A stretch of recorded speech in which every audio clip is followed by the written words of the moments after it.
All right, being that it is close to the holidays, I figured today we would make some chocolate chip cookies. So we're going to take all this stuff right here in the back, and we're going to turn it into the most delicious chocolate chip cookies you've ever eaten. So the first thing we're going to need is 2 cups of flour. We would normally sift them in to this bowl. I just buy pre-sifted, makes it a little bit easier. The reason you will do this is it makes it a bit lighter, makes it easier to kind of mix with other ingredients. So we're going to do 2 cups of flour. Alright, so here we go. 1 cup of flour.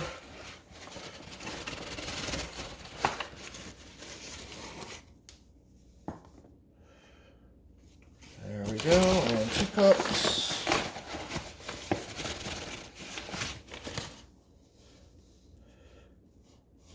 There we go.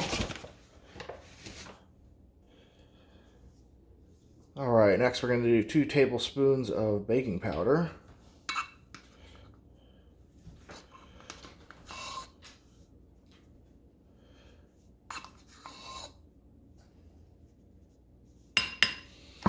And then 2 tablespoons of salt. Be advised, you probably do not want to use kosher salt or sea salt. That salt is much bigger. It's supposed to be for like more of a lasting flavor. The granules are also a bit bigger. A bit more crunchy. And I don't know about you, but when I bite into a chocolate chip cookie, I do not want to taste crunchy saltiness. So there we go, 2 tablespoons baking powder, 2 tablespoons salt. And we're just going to lightly whisk this, just so we can get a little bit mixed. We don't have any liquids or anything in here right now, but just so it's a bit easier down the road. So next, we're going to set the flour mix aside. We will be mixing that in with our wet ingredients a bit later. We're going to start on our wet ingredients here. First up, we're going to do a cup of brown sugar and a cup of regular sugar.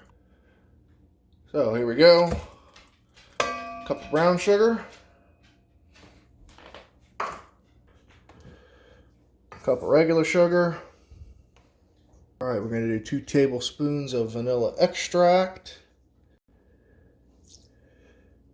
Here's where you have a bit of variety in recipes. Some people do cocoa powder.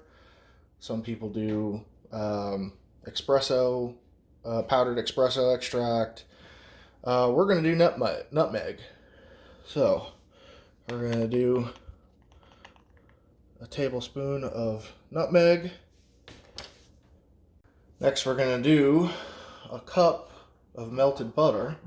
You'll see that mine has the tablespoon marks on it. Teaspoon, excuse me. It's basically 16 teaspoons to 1 cup. So that's 2 sticks. And we're just going to take it and we're going to put it right in the microwave until it's melted. Alright, so here we go. I might have misspoken that last one. It is actually tablespoons. 1 stick of butter is 8 tablespoons. Big spoon, not small spoon. So that's 2 sticks of butter for 1 cup. Here it is melted. We just popped it in the microwave for about a minute. You want to make sure that it's not too hot. You don't want it to burn or boil or anything like that. Just nice and melted, and we're going to go ahead and add that.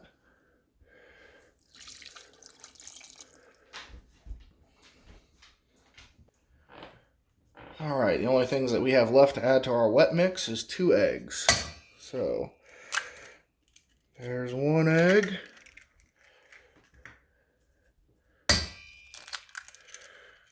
There's 2 eggs.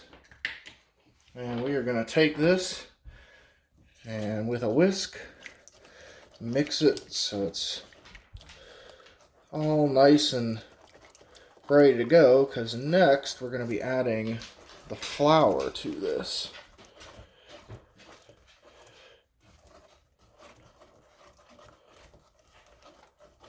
You want to just make sure you scrape along the bottom. Make sure you get the sugar kind of dissolved.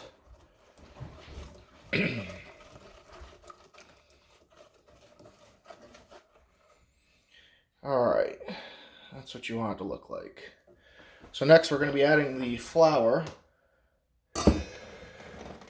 There's the flour mix that has the salt and the baking soda in there. And normally I like to do this about a cup of it at a time or half a cup at a time, just so you can get it nice and mixed and nice and even. All right, so here we go with our first little amount. We're just going to dump it in, and we are going to whisk.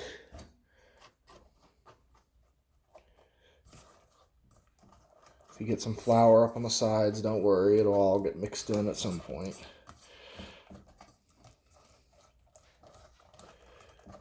Alright, we're going to go ahead and add the next one here. We're just going to repeat the process until all this flour mixture is mixed in. This is going to be what makes our dough.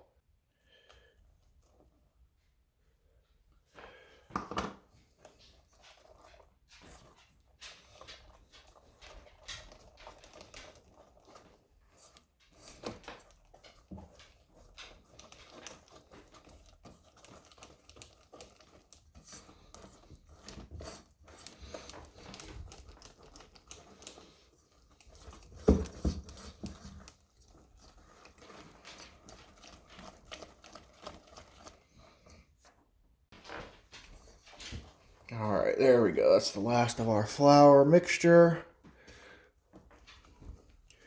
And we're just going to stir it all in.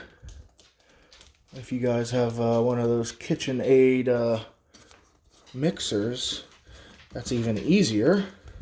I don't. So we're just going old-fashioned with a whisk.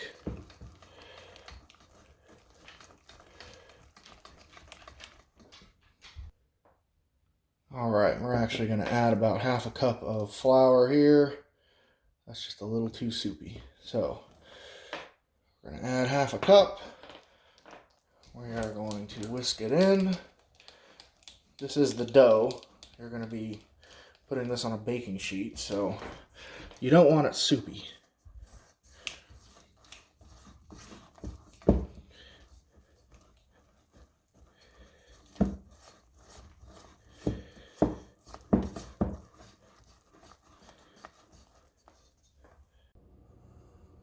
Alright, so we're going to use half a cup of chocolate chips.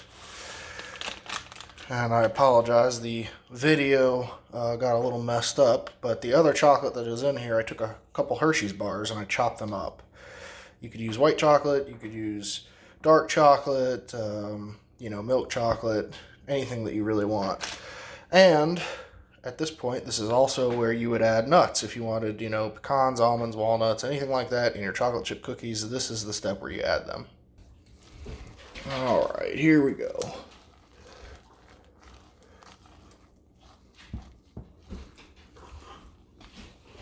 This is probably going to work better with like a wooden spatula. All right, here we go. Wooden spatula. Much better. And this is it. This is going to be your cookie mix, your dough. This is what you're going to fold up and put on the cooking sheet.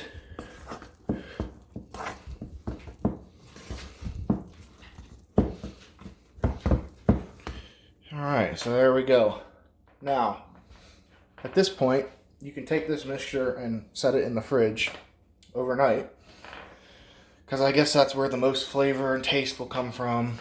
But if you're like me and you like immediate gratification, you can take this and put it right in the oven as it is. So we're going to get the cookie sheet prepared, and we're going to go ahead and dot it up with these cookies.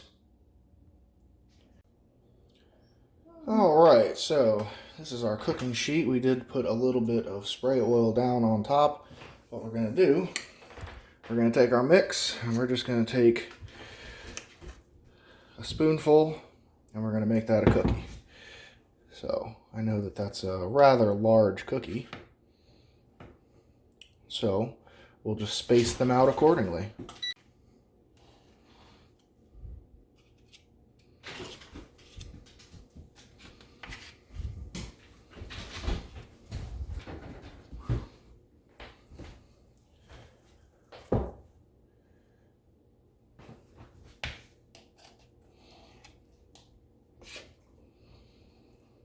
I do try to make them nice and round. I mean, I guess you could do square or triangle, whatever whatever shape that you wanted. But we're just going to continue this process, and we're probably going to need to use 2 cooking sheets, because I can see that we have more dough than we do have when we have space. So we're going to finish this one up and then do another one.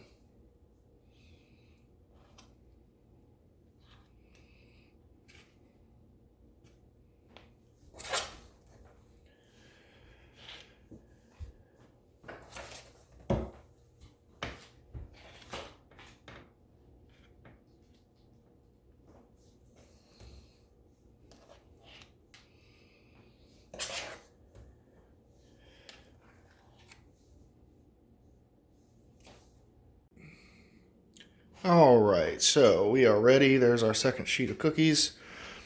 We're going to put it at 350. You cook 12 to 15 minutes. You can go a little bit higher, about 375, but that would only be if you wanted the tops of the cookie a bit more brown. So we're going to stay with 350, and we're going to go ahead and put this in here. And like I said,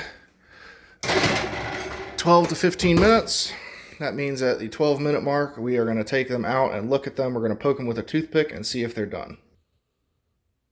All right, so here we go. We are at the 12-minute mark. Now, without testing these, I'm going to say they probably look still a little soggy. But we're going to go ahead and test them and see. So for this, we're going to take a toothpick and we're just going to poke the cookie. And it is coming back. It's supposed to come back completely clear. So a little bit of stuff there on the end of the toothpick. I don't know if you guys can see that. Poke a few other ones. Try these. These are probably a bit more cooked. Well, we still have a little bit of stuff coming back on the toothpick. So what we're going to do is we're going to put them back in here for another 3 minutes, still at 350.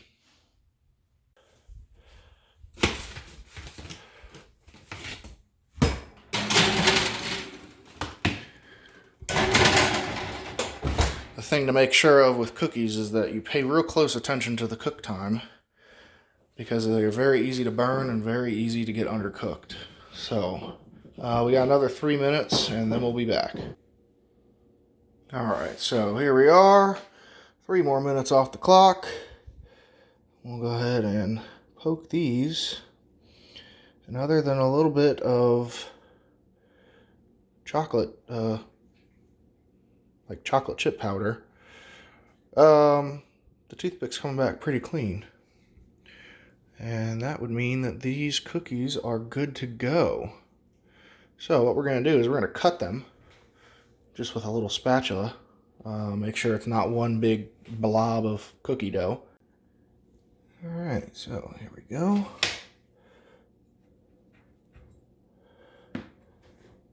And the most important part of this entire process is letting cookies cool. Now, if you're like me and you need immediate gratification, you can always eat one and let the rest cool, or something to that effect, which is what we're going to do actually. So we're going to take this little tiny one in the middle here, and we're going to go ahead and cut it open and taste it. Alright, so we cut 2 of them open. This is a little tiny one. As you can see, it's cooked. This is one of the bigger ones, and you can see that there's a ton of chocolate chips in there. So the best part about all of this is that chocolate chip cookies can usually be ready in about 30 minutes, including prep time. So there it is, chocolate chip cookies. If you guys have any questions, let me know.